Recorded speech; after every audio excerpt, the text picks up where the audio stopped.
Hey, you guys. Hey there. So I am live now. I decided to pop in here a little bit early. I have some movement going on in my house today. I have some electrical repairs being done. So there's going to be some movement moving around in here today. But I wanted to pop in just a little bit early so that I can say hello to everyone. Hello. Hello, hello, hello. And let me see. So quick homework. Want to let you know a quick housekeeping is not homework. Housekeeping note: if you have not selected StreamYard or gave StreamYard permission, go ahead and do that now. Give StreamYard permission if you want to. Let us know who you are, and if you don't want to let us know who you are, that's perfectly all right as well. You can remain anonymous. But today I want to pop in just a few minutes early, a few seconds early to just say hello to everyone. Today is day 4. Can you believe it is day 4 of the Fitness and Motivational Mindset Challenge? Day 4. Day 4. And today is going to be all about motivation. Motivation. And I think I want to put my headset on so that I can just feel a little bit more comfortable and you can hear my DJ voice as I talk to you. How about that? All right, so here I am. I have some notes here, but before I get into the notes, on tomorrow is day 5, and we're going to be bringing everything together tomorrow on day 5. And on tomorrow, I'm going to be offering you a Fit in 30 challenge. It's going to be coming in January. These challenges that I offer to you always lead up to, it's total transparency, always leads up to me offering you something to help you further along. And the Fit in 30 challenge is going to be a 4-week body shred challenge. It's going to start January 8th, is going to be our onboarding. That's when you're going to onboard. So, what is the difference between this other challenge? I'm going to explain to you in a minute. The Fit in 30 challenge is for people who have been working out for some time, people who want to take it to another level with their food and their workouts. So if that is you, you want to lose a little bit of body fat, lose some weight, lose your mom tom, this is for you. It's a 4-week body shred challenge, and you're going to shred off a little bit of that body fat, that mom tom, and this is a no fail challenge. So I'm going to be there every step of the way with you. We'll have check-ins during the week, and you can't fail with this challenge. So that will be offered to you on tomorrow. The second thing I'm going to offer to you on tomorrow is the 7-day body reset challenge. Now, this particular challenge is for people, you may be tiptoeing into your journey. You're not quite sure yet. You want to reset your body with your food. You're feeling a bit sluggish, a bit tired. You're coming off the holidays and you're wanting to incorporate food before you decide to exercise. That is your 7-day body reset challenge. And then you can just purchase that, download it, and you can begin at any time you want. You can always come back inside of this group and ask me questions about it, but it is a 7-day body total reset challenge. And that is when you step into action a little bit at a time. So let's hop into, I won't be answering any questions about the challenges that I just mentioned while I'm giving you the motivational 101, but feel free to drop questions down below. So let's pop into motivational 101. And when I created the content for this particular live broadcast, the Fitness and Motivational Mindset Challenge, I thought about motivation and what motivation is. And we talked about a little bit of that this week. And most important thing you need to achieve is self love. When you're motivated, you are the motion. You are the motion. When people say they're not motivated, you are the motion. The motion comes from you. You are the motion. You show up for yourself. And fitness programs tend to overlook this critical component of productivity involving emotions. Emotions are the driving force behind our actions. When people first come into my fitness group and fitness programs, and then they move along and then they stop coming or they start making all of these excuses, that's because they're becoming emotionally disconnected. They are emotionally connecting to something else. They'll say that that's not it, but that is what it is. It's the driving force behind their actions. When you have emotions, it comes first from your thought, and then your thought determines your belief, and your belief then determines your behavior. You think about it first. Let me give you an example of what I mean, and then I'm going to go on into the content. I've been diagnosed with having fibroids. I have 5 fibroids. One is really, really large. And some of the material out there online says that women with large fibroids, they have irregular periods. It's difficult for them to lose weight. You have large abdomens, all kinds of things out there on the internet. And you have family members who will share their stories with you about fibroids. And what will happen, you will have this thought about fibroids, or it could be thyroid, or high blood pressure, or diabetes, or whatever it is. And your thought will tell you, well, why are you even trying to lose weight? Why should you get healthy? You have fibroids, right? You may as well go ahead and see that will determine belief your belief about weight loss. Your belief is, the thought was, I can't lose weight, and then the belief is, because I have fibroids, and fibroids determine whether I lose weight or not you, and then your behavior stems from that. So that's what I really mean about that. But if you're able to lose 1 pound, right, just one pound. If you're able to lose an ounce, it dispels the myth behind that particular science or behind what you're reading online. But emotions are the driving force. They can propel us forward, or they can take us back to where we were. So research has shown that when emotions and thoughts collide, emotions win the battle. And they do. So how many of you, we've been talking about all week long, exactly what to do. So it's never that you don't know what to do, because you do. You know exactly what to do. You know how to work out, you know what to eat, you know when you're eating too much, you know all of that. You know to work out 3 or 4 times per week. You know exactly what to do. But I just don't do it. And it's none of you. I know it's none of you, right? It's all of those other people. It's all of those other people, because we just don't feel like doing it. Okay. Or we don't have a strong enough connection to it. Suppressing emotions can often make them stronger.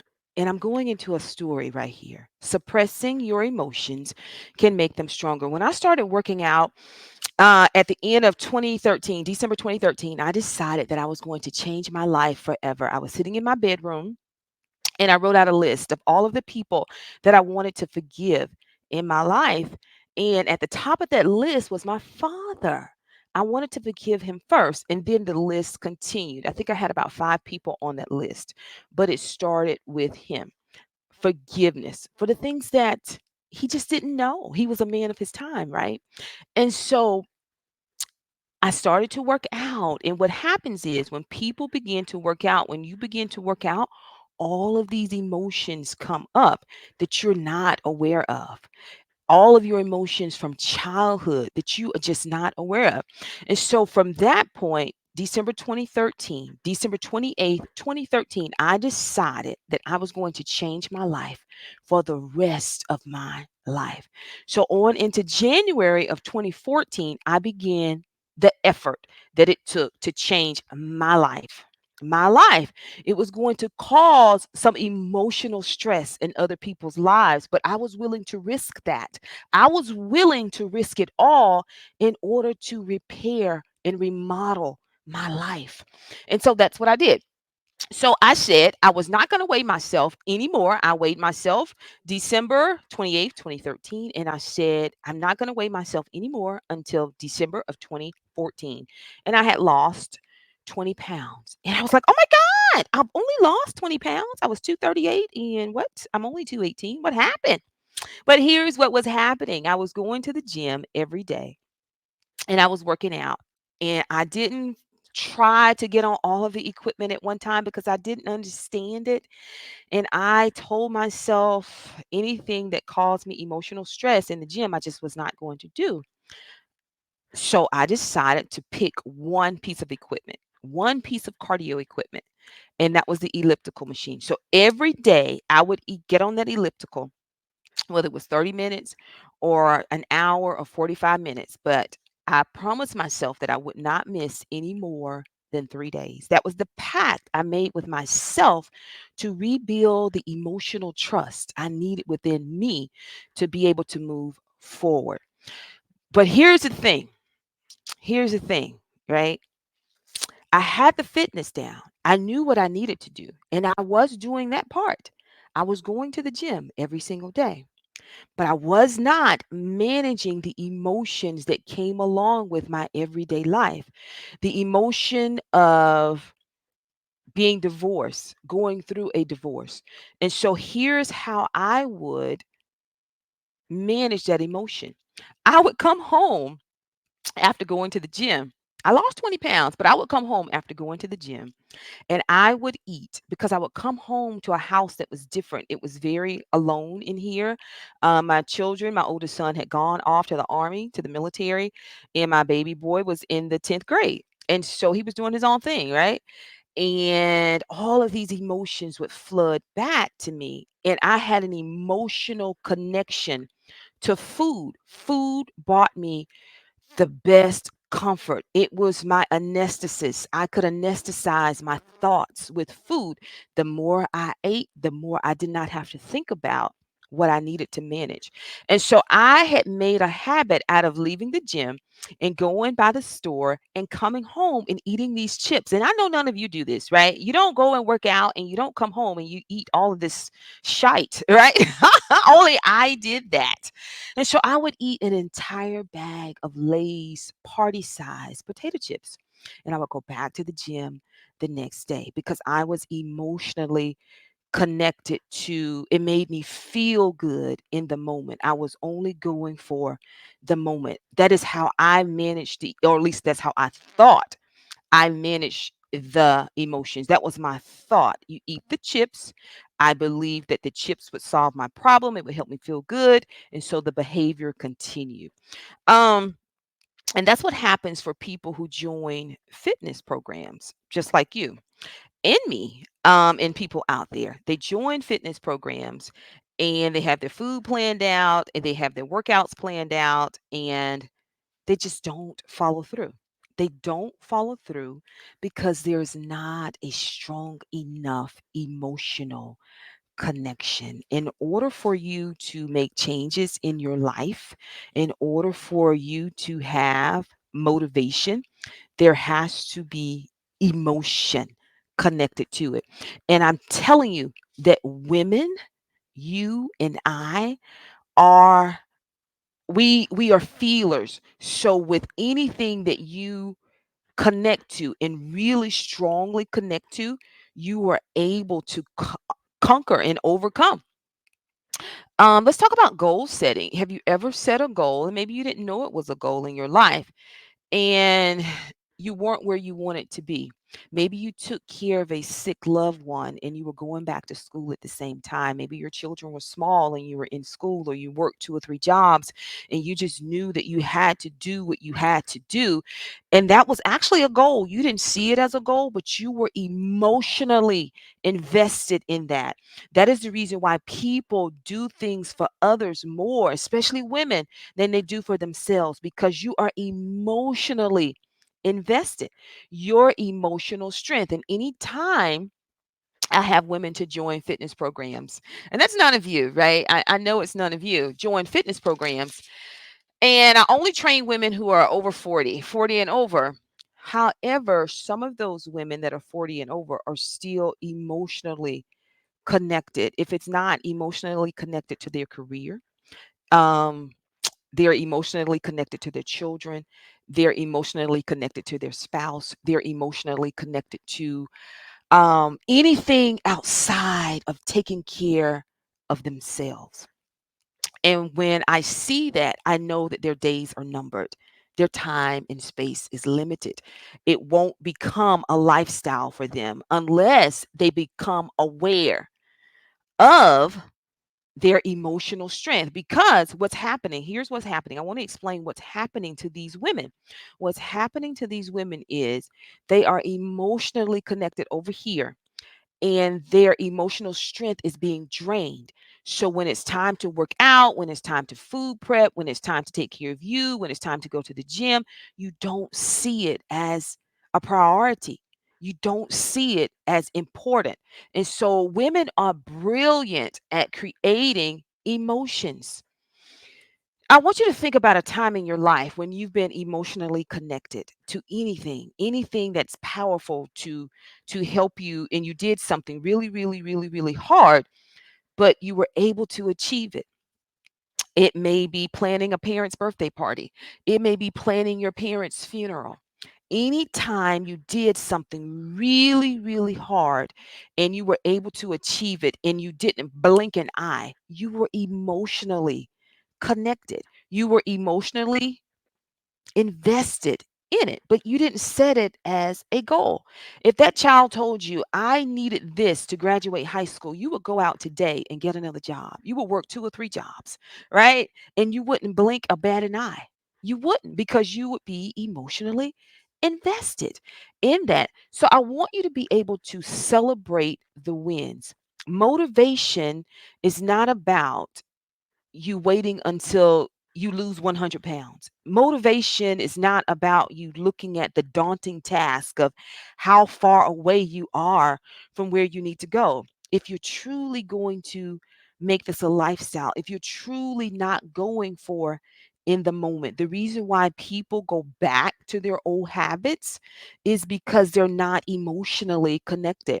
They are going for in the moment.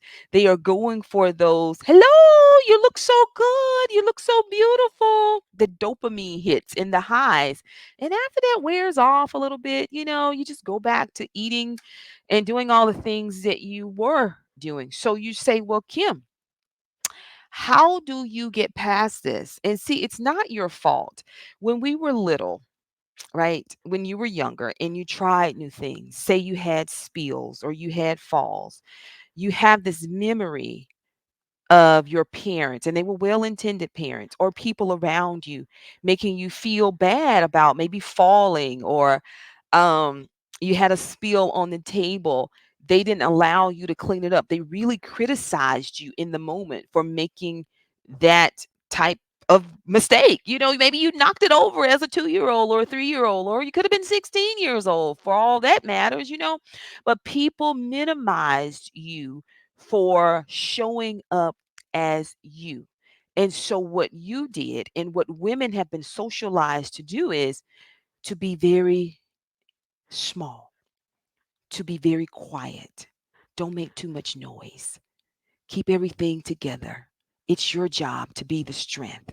And that drains your emotional strength. You don't have any strength for you. And so, to overcome this, you have to be aware. That's step number one. That you are not, your motivation is not looking for this feeling. Most of us, let me give you an example. When I became or thought about becoming a fitness instructor in 2016, July 2016, I became certified, right? And so before I became certified, I was training. I looked at people online. I had a mentor, Bedros Kilian. I would follow him, and I had all of his principles. And he said, you wake up early, you never hit the snooze button. I still subscribe to his principles today. You never hit the snooze button. And I said, this is what fitness people do. This is how you become fit. You wake up early and you never hit the snooze button, and you eat all of this, and you go to the gym 7 and 8 days per week. And see, I added an extra day, 8 days per week, right? You add things that don't even make sense or become true. So this is what Kimmy did. Kimmy started off in 2016, January. I became certified July. I studied, but I wanted to practice what fitness people did. And so I woke up early and I hated it. And I kept walking and walking and walking, and I was eating all this food. And I was like, well, when is it going to happen? I don't feel it yet. When is it going to happen? I've been doing this now since January and it is May. I'm going to take my test in July and I'm waiting on it to happen. And what I was waiting on was I was waiting on the feeling, the motivation, the feeling to keep me going, like some type of magic. That doesn't happen. That does not happen. I was doing it for a feeling of it. I was not emotionally connected to becoming a fitness instructor. I wasn't emotionally connected to all of the benefits of becoming a fitness instructor. Let me say it like that. I was looking for a feeling to keep me going as a fitness instructor. Could I keep this up? How long can I hated it. How long can I? And now I get up early automatically. I'm off for 2 weeks. I get up still at 4 a.m. My husband was like, don't do yourself like that. He was saying that last night. You're not going to stay up late. No, I stayed up 1 hour later. And you know what happened this morning? I woke up at 5 o'clock. Alexa went off at 4 a.m. and I didn't get up until 5. Well, I got up and put the coffee pot on. But all I'm saying is when you tell yourself that you are not motivated, you are like I was. You are waiting on a feeling to hit your body to make you feel like you need to work out, to make you feel like you need to eat this, to make you feel like, oh, I've arrived. And I'm telling you from experience, that's not going to happen. You're wanting to believe in magic. Right? People ask me all the time about starting a business. And they say, well, Kim, when is it going to happen? When is it going to get easier for me? I say, your expectation is for it to be easy. You're waiting on the feeling to start your business. That doesn't happen. The day you write your plan on the paper, how you going to create and run your business is the day that your business actually starts. So where's your plan? That's what I want to see. I want to see your plan. You become emotionally invested the day you write your plan out on paper. That is your plan how to get there. That is your get fit plan. That is your weight loss plan. That is your get healthy plan. That is your fitness plan. That is your plan for 2024 and for the rest of your life. That is your lifestyle plan. That is your motivation. You are the motion. You are the motion. And all of the people who self doubt you, including you, what can they do about it? Nothing. Nothing. Even you, if you make no effort after these last 5 days, what changes? Nothing. Nothing. Nothing at all.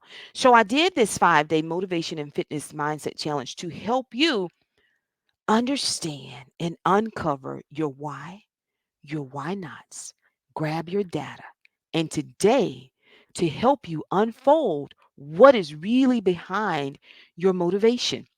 And I want to share another story with you about motivation because we all have that loved one that goes to the doctor.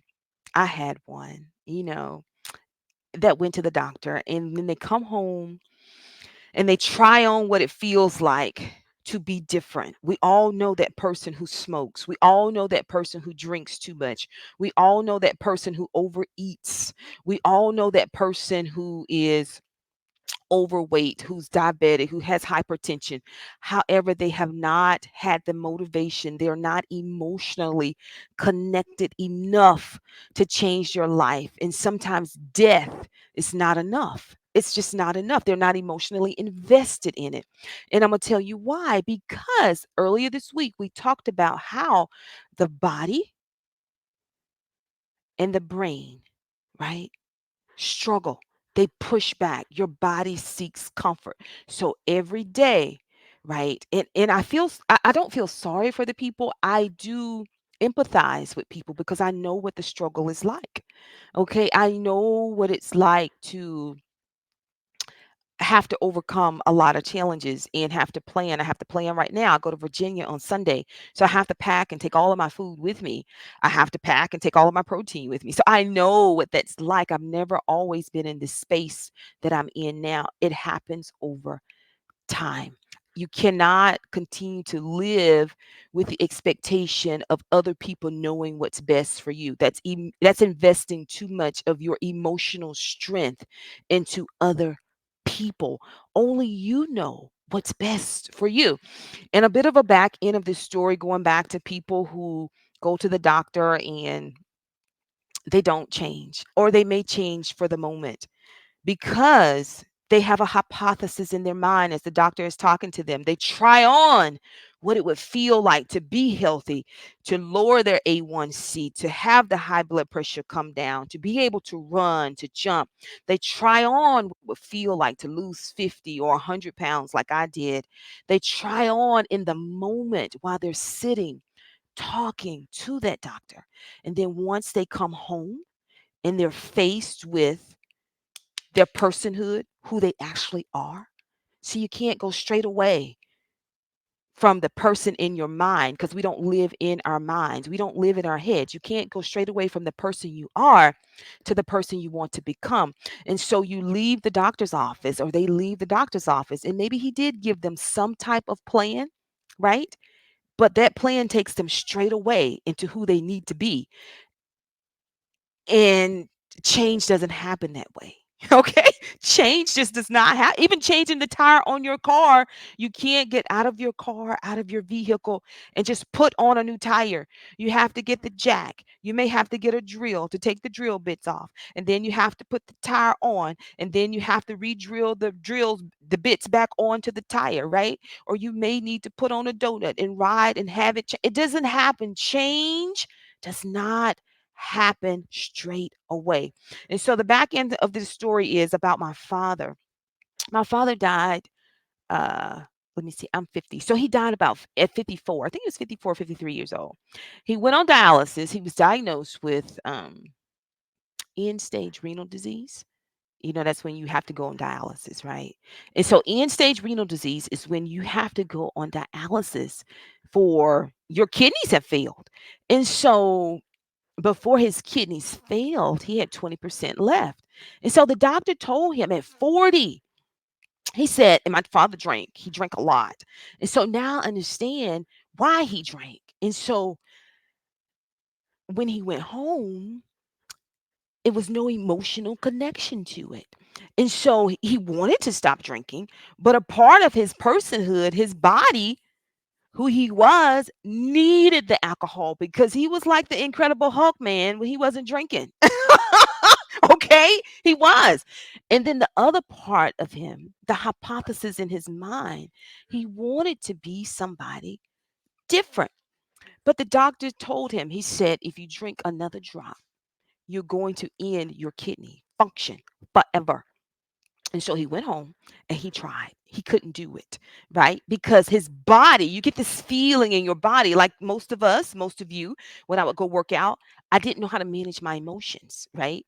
And so I got this feeling in my body, and I managed my emotions by eating and overeating. And the chips made me feel good. It made me feel good in the moment. And that's what he did. He drank in the moment, he put his kidneys out, and he lasted 13 years. He was 53 when he died.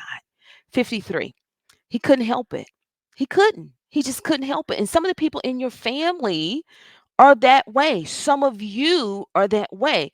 And what it's going to take before you purchase another fitness program, before you purchase another supplement, is awareness. You need to figure out who you are, where you want to go, and what you want to become.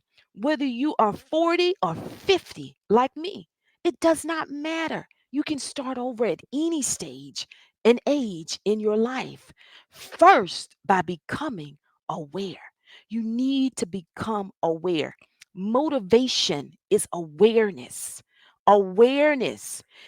And let me tell you, I have quite a few women that I coach, right? I have some that I coach group coaching, and I have women that I coach online, and then I have women who inbox me. and have women that I meet in the store that see me online. And a lot of them share some personal information with me, and I'll never share their names with you. But I will tell you this: we all have people in our life that we love.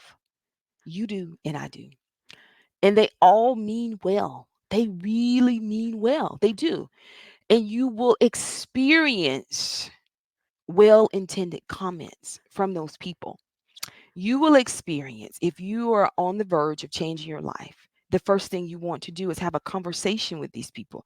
I'm changing my life. And now you can't blame the people in your life. They're not going to like it because they like you how you are, because that helps them to be comfortable. They know what to expect from you. Now that you're different, I don't know what to expect. Who are you? My mother, when I became vegan, who are you? You were raised in Southwest Georgia. You grew up this way. What is a vegan? Is that some type of a cult you join? So it makes people feel very uncomfortable, the new you. And they have well intended comments. Eat this, that won't hurt you. How long are you going to be doing this? I'm going by the restaurant. Can I pick you up something? Those are all well intended statements. And if your emotional strength is being drained over here, you're not going to have the emotional strength you need to step into the conflict of saying, that's not good for me right now. I appreciate you offering that, but this is where I am. This is who I am. This is who I'm going to become. How can we continue our relationship and me help you be more comfortable with me? Right. And so I had to even tell my husband that the other day. He knows me now. So, he was like, well, I'm just saying, yeah. And he has well intended comments all of the time. And before in the past, those well intended comments would have derailed me. I regained 100 pounds because of a well intended comment. I was not aware. I did not know who I was. And I was not willing to step into emotional conflict to resolve my own issue within me. You will have coworkers to say, you're going to sit there and not eat that? You can't come out to eat with us anymore. Or that's not good for you. There will be a lot of backhanded comments, but you have to stand strong. That is what motivation is. You have to believe in who you are, what you want to become, who you are, and stand firm in that. And so your homework for today. And I hope that you are doing the homework, because that is the only way for you to get the most out of this 5-day motivation and fitness mindset challenge. It is to change how you think in 5 days. That is the goal of this challenge. That is the effort that I'm putting in for this challenge. It is whatever that is, right? In 5 days, take what you will to begin to build you up, to change your mindset. Most of you want to change, but you want to remain the same as well. It won't work. That won't work. That won't work. I'm sorry. That won't work. That is your struggle. Now, I'm not saying you'll be able to go straight away to who you want to become, but you do have to be aware enough to know, to recognize that you cannot keep on a flat tire and put a new tire on top of it. It will not work. It won't work. And I am the coach. I am the type of coach that is solution focused, right? I don't focus on the problem. I focus on the solution. I empathize with your problem, but we're not going to stay there. I focus on the solution. What do you need to get past that? All right. So your homework for today, I'm going to post it in the group. And if you registered for this challenge, it'll be sent to your email. You may have already received it already. You want to snap your photo in your undies, right? To show you how far away you are from where you are, from where you want to be, right? That is motivation. Sometimes it derails people. I don't know which way it's going to take you, but you will know. Yes, and then you want to write down what it is that you want. What is behind this emotional connection for you to change your life when things get tough? What do you need to do to overcome that? I'm going to post that in this group underneath the feature section. And on tomorrow, which will be the last day for our motivation and fitness mindset challenge, we're going to bring all of this together. I look forward to seeing you tomorrow, 12 noon Central Standard Time and 1 p.m. Eastern Standard Time.